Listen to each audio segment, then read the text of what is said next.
Hi, dream it believe it do it വീഡിയോയിലോട്ട് എല്ലാവർക്കും സ്വാഗതം. പാഷൻ കണ്ടെത്തി ഡെസ്റ്റിനെത്താനുള്ള ഫോർമുലാസും ടിപ്സുമാണ് നമ്മൾ ഷെയർ ചെയ്തുകൊണ്ടിരിക്കുന്നത്. ഇന്ന് നമുക്കൊരു പുതിയ ടിപ്സുമായി കടന്നു വരാം. അഹങ്കാരിയായ ഒരു രാജാവിൻ്റെ കലവറ ഖജാന ഏൽപ്പിക്കപ്പെട്ട മന്ത്രി രാജാവ് അറിയാതെ തൻ്റെ കലവറയുടെ മുമ്പിലോട്ട് ഒരു അപരിചിത മനുഷ്യനെ കൊണ്ടുവന്നു. ആ അപരിചിത മനുഷ്യനോട് എന്തൊക്കെ ചോദിക്കുന്നുണ്ട്. ആ അപരിചിത മനുഷ്യൻ എന്തൊക്കെ സൗണ്ട് ഉണ്ടാക്കിക്കൊണ്ടിരിക്കുന്നുണ്ട്. എന്നിട്ട് ആ കവാടത്തിന് മുമ്പിലോട്ട് കൊണ്ടുവന്നു. ആ ഡോറ് തുറന്ന സമയത്ത് ഇദ്ദേഹത്തെ പുറന്തള്ളാൻ ശ്രമിക്കുമ്പോൾ ആ ഡോറ് അടയുന്നു. വീണ്ടും തുറക്കുന്ന നിവൃത്തിയില്ലാതെ ഈ അപരിചിത മനുഷ്യനെയും കൊണ്ട് തൻ്റെ ഖജാന കലവറ റൂമിലോട്ട് കൊണ്ടുപോകുന്നു. ഇദ്ദേഹത്തെ ഒന്നും ചെയ്യാൻ പറ്റുന്നില്ല, പുറത്താക്കാൻ പറ്റില്ല, കൊല്ലാൻ വരെ പറ്റാത്ത അവസ്ഥ. നിവൃത്തിയില്ല.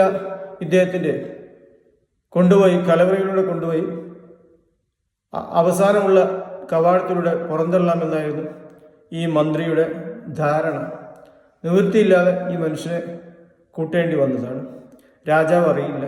ഏതായാലും അടുത്ത കവാടം അടുത്ത തൻ്റെ ചെറിയ ശത്രു രാജ്യമാണ്. അത് നല്ല ഭരണാധികാരിയാണെങ്കിലും ഈ കലവറയുള്ള രാജാവ് ക്രൂദ്ധനും അഹങ്കാരിയുമായ രാജാവിൻ്റെ ഈ അക്രമം നടന്നുകൊണ്ടിരിക്കുന്ന ഈ കവാടത്തിലോട്ടാണ് ഈ മനുഷ്യനെ പുറന്തള്ളാൻ ശ്രമിച്ചത്. അപ്പോഴും ഈ മന്ത്രിയും കൂടി പുറത്ത് വന്നപ്പോൾ മാത്രമേ ഈ ഡോറ് ശരിക്ക് അടയാൻ പറ്റുകയുള്ളൂ. അങ്ങനെ ആ കലവറ ആ രാജ്യത്തിൻ്റെ കലവറയായിരുന്നു. അതിലുള്ള വിലപിടിപ്പുള്ള വസ്തുക്കൾ കുറച്ചൊക്കെ ഉണ്ട്, കൂടുതലൊന്നും കാണുന്നില്ല. കൂടുതലുള്ളത് ഈ അഹങ്കാരിയായ ശത്രു രാജ്യത്തിൻ്റെ ഈ കലവറയിലാണ്. ഈ അപരിചിത മനുഷ്യന് ഒന്നും മനസ്സിലാവുന്നില്ല. അങ്ങനെ ഇദ്ദേഹം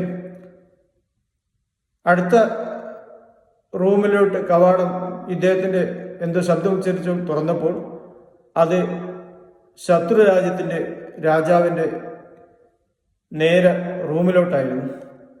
ഈ രണ്ട് അപരിചിത മനുഷ്യരെ കണ്ടപ്പോൾ ഒന്ന് തൻ്റെ ശത്രു രാജ്യത്തിൻ്റെ സൈനാധിപൻ അല്ലെങ്കിൽ ഈ മന്ത്രിയും ഒന്ന് അപരിചിത മനുഷ്യനെ കണ്ടപ്പോൾ തൻ്റെ സേനാധിപനെ വിളിച്ചു ഇവരെ ചോദ്യം ചെയ്തപ്പോൾ ഈ പാവപ്പെട്ട മനുഷ്യൻ, ഞാൻ നിങ്ങളുടെ രാജ്യത്തിലെ പ്രജയാണ്. ഈ മന്ത്രി ഈ സൈന്യാധിപനാണ് എന്നെ ഇങ്ങോട്ട് വിളിച്ചു കൊണ്ടുവരുന്നത്.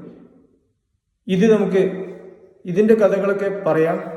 അതിനുമുമ്പ് നമ്മുടെ കലവറയുള്ള വസ്തുക്കൾ ഒരുപാട് മോഷണം പോയിട്ടുണ്ടെന്ന് സംശയമുണ്ട്. നിങ്ങളൊന്ന് പരിശോധിച്ച് നോക്കും. അങ്ങനെ സൈന്യാധിപനെ കൂട്ടി തൻ്റെ കലവറ പരിശോധിച്ചപ്പോൾ ഒരുപാട് രത്നങ്ങളും മുത്തുകളും പടക്കോപ്പുകളും ഈ മന്ത്രി അടുത്ത രാഷ്ട്രത്തിലെ കലവറയിലോട്ട് നീക്കിയിരുന്നു. ഇത് പിടിക്കപ്പെട്ടു. എല്ലാം തിരിച്ച് സ്വന്തം കലവറയിലെത്തിച്ചു. എന്നിട്ട് ഈ മന്ത്രിയെ വധിക്കാനുള്ള പുറപ്പാടാണ്. അപ്പോൾ ഈ പാവപ്പെട്ട മനുഷ്യൻ വരുന്നു, ഞാൻ നിങ്ങൾക്ക് ഒരു മാർഗം കാണിച്ചു തരാം, എൻ്റെ കൂടെ പോരും. അങ്ങനെ വന്ന് താൻ ഇങ്ങോട്ട് പ്രവേശ കവാടം തുറക്കാൻ പറ്റില്ല, മറ്റൊരു കവാടമാണ് തുറന്നത്. ആ കവാടം തുറന്നപ്പോൾ അത് ആ ക്രൂദ്ധനായ രാജാവിൻ്റെ റൂമിലോട്ടായിരുന്നു. ഈ രാജാവ് ഇത് കണ്ടുനിട്ട് തൻ്റെ സൈന്യാധിപനെ വിളിക്കുന്നതിന് മുമ്പ് ഈ രാജാവിനെ വധിക്കാനുള്ള ശ്രമമാണ് ഈ സൈന്യാധിപൻ നടത്തുന്നത്. ഇത് കണ്ടപ്പോൾ ഈ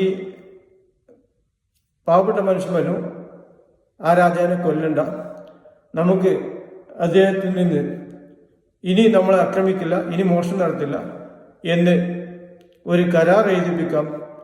അങ്ങനെ ആ വിഷയം അവിടെ സോൾവ് ചെയ്തു.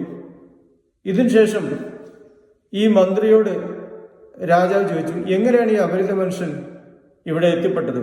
അപ്പോൾ അദ്ദേഹം പറയുകയാണ്, നിങ്ങളെ കലവറയേൽപ്പിക്കപ്പെട്ട ഈ ഖജാനയുടെ താക്കോൽ ഒരു ശബ്ദരൂപത്തിലായിരുന്നു. അത് ഞാൻ ഒരു വഴിയിലൂടെ നടന്നുകൊണ്ടിരിക്കുമ്പോൾ എൻ്റെ മനസ്സിൽ നിന്ന് മറന്നു. ഞാൻ വീണ്ടും അത് ഉച്ചരിച്ച് 2-3 പ്രാവശ്യം ഉച്ചരിച്ചു. ഓർമ്മകൾ. അപ്പോൾ ഒരു മനുഷ്യൻ ഇത് കേട്ടിരുന്നു. ആ മനുഷ്യനെയാണ് ഇയാൾ. ഞാൻ നമ്മുടെ കവാടത്തിലെത്തിയപ്പോൾ ഇത് തുറക്കാൻ പറ്റില്ല. അദ്ദേഹത്തെ കൂട്ടിക്കൊണ്ടുവന്നാൽ തുറക്കാൻ പറ്റി. ഇതുകൊണ്ടാണ് അദ്ദേഹത്തെ കൂട്ടാൻ തീരുമാനിച്ചത്. ഏതായാലും ഈ നല്ല മനുഷ്യന്റെ കാരണത്താൽ 2 രാഷ്ട്രങ്ങളും സഹോദരമായി ജീവിച്ചു. ഈ 2 ആളുകളും വളരെ പ്രശംസിച്ച് ഈ യുവാവിന് വേണ്ടതൊക്കെ നൽകാൻ തീരുമാനിച്ചു. പക്ഷേ ഈ പാവപ്പെട്ട മനുഷ്യൻ ഒന്നും സ്വീകരിച്ചില്ല. 2 രാഷ്ട്രത്തിലെ ശത്രുത അവസാനിച്ചു. ഇത്തരം ടിപ്സ് ലഭിക്കാൻ ഈ വീഡിയോ സബ്സ്ക്രൈബ് ചെയ്ത് നമുക്ക് മറ്റൊരു ടിപ്സുമായി കടന്നു വരാം. Thanks all.